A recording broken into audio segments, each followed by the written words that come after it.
अपने पति को बाय कहते हुए ललिता जैसे ही दरवाज़ा बंद करने जाती तो दरवाजे पर अपनी ननद रश्मि को देखती। रश्मि सरप्राइज़ कहते हुए अपने बच्चों के साथ घर के अंदर आती, पर ललिता के लिए यह कोई सरप्राइज़ नहीं था, क्योंकि हर दूसरे दिन रश्मि ललिता के घर आ जाती थी। शुरू में तो इस सब से ललिता खुश थी, अब वह परेशान हो गई थी। आज वह सोच ही रही थी जल्दी से काम ख़त्म कर थोड़ा आराम कर लेती हूँ, पर अब रश्मि के आने से आराम तो दूर चला गया और 4 काम और बढ़ जाएंगे। अरे भाभी, आप क्या दरवाजे पर ही खड़ी रहेंगी? अंदर आइए ना। जी दीदी, दरवाज़ा बंद करते हुए ललिता कहती और अंदर आकर देखती बच्चों ने आते साथ ऊधम करना शुरू कर दिया है। ललिता की भी एक बेटी थी जो इस समय स्कूल गई हुई थी। सुबह सुबह तो उसने झाड़ू पोछा किया था और बच्चों ने सब गंदा कर दिया। ललिता बच्चों से मना करती तो रश्मि कहती, अरे भाभी, ये आजकल के बच्चे हैं, ये किसी की नहीं सुनते, और मामा मामी के घर आकर तो बच्चे और शरारती हो जाते हैं।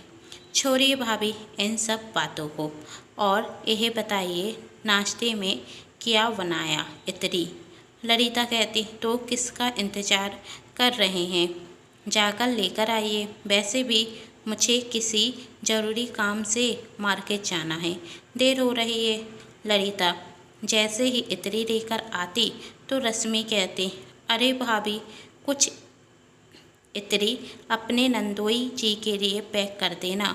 वो क्या है ना, आज नींद देर से खुली तो नाश्ता नहीं बना पाई, और फिर मार्केट भी जाना था, तो दोनों बच्चों को तैयार करने में वक्त लग गया। अब आपके नंदोई जी नाश्ता कर कर नहीं गए, इसलिए नाराज़ हैं, पर आपके हाथ की इतनी खाएंगे तो खुश हो जाएंगे। मैं मार्केट जाऊंगी तो उनके ऑफिस में लंच बॉक्स देती चली जाऊंगी। हाँ दीदी, मैं अभी बना देती हूँ। कहते हुए ललिता रसोई में जाकर इतनी बनाने लग जाती और वहाँ रश्मि इतनी खाती। और जैसे ललिता लंच बॉक्स लेकर आती तो रश्मि कहती, भाभी, इतनी तो बहुत टेस्टी थी। अच्छा, मैं बच्चों को छोड़कर जा रही हूँ, आप ध्यान रखना। और हाँ, दोनों के लिए फ्राई राइस बना देना। लौटते वक्त मैं इनके साथ आऊँगी। खाना खाने के बाद बच्चों को साथ ले जाऊँगी। वाय भाभी कहते हुए रश्मि चली जाती और ललिता घर के कामों में लग जाती, और बच्चों के लिए खाना बनाने के बाद जैसे सोने जाती तो दोनों बच्चे आपस में लड़ने लगते। ललिता दोनों बच्चों को शांत कराती और बच्चों की जिद पर उनके साथ खेलने लगती। थोड़ी देर बाद थक कर दोनों बच्चे सो जाते और ललिता शाम के खाने की तैयारी करने लगती। थोड़ी देर बाद ललिता का पति और ननद नंदोई घर आते। ललिता सबके लिए खाना सर्व करती और साथ में गरम गरम पूरी बनाती। खाना खाने के बाद ननद जाती और कहती, भाभी फिर आऊँगी। हाँ दीदी, आपका घर है, जब मन हो आ जाना। वाय कहते हुए साथ में वह बच्चे के साथ चली जाती। ललिता बहुत ही बुरी तरह से थक चुकी थी और जैसे ही वह कमरे में आराम करने जाती तो उसकी छोटी बहन का फ़ोन आता, और वह जब पूछती कैसी हो तो वह अपना सारा गुस्सा उस पर निकाल देती। अरे हुआ क्या? जीजाजी से लड़ाई हो गई क्या? गुस्सा क्यों कर रही हो? ललिता की बहन ने पूछा। तब ललिता, तुम्हारी जीजाजी से तो लड़ाई नहीं हुई, पर अपनी ननद से परेशान हूँ। क्यों, क्या हुआ? छोटी बहन पूछती। हर दूसरे दिन चली आती है, जैसे मैंने यहाँ कोई होतर खोल कर रखा है। खुद तो कभी बुराती नहीं और यहाँ बिन बुराए आ जाती है। अब पास में ही भैया भाभी का घर है, तो इसका मतलब यह तो नहीं कि हर दिन चली आए। वही आने से मना नहीं करती हूँ, पर उन्हें भी मेरी परेशानी समझनी चाहिए। मैं भी इंसान हूँ, थक जाती हूँ। अच्छा, तो यह बात है।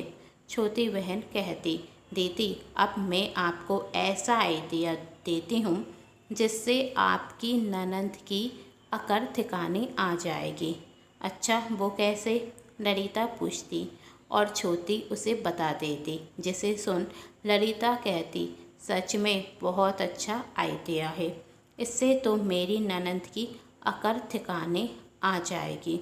दूसरे दिन ललिता अपनी बेटी के साथ ननद के घर जाती और कहती, दीदी वो अचानक से मुझे मायके जाना पड़ रहा है और घर पर कोई नहीं जो मेरी बेटी का ध्यान रख सके, और इसके पेपर भी चल रहे हैं, इसलिए मैं इसे अपने साथ मायके लेकर नहीं जा सकती हूँ। आप कुछ दिनों को इसका ध्यान रखना और आपके भैया सुबह शाम आ जाया करेंगे यहाँ खाना खाने, तो आप बना देना।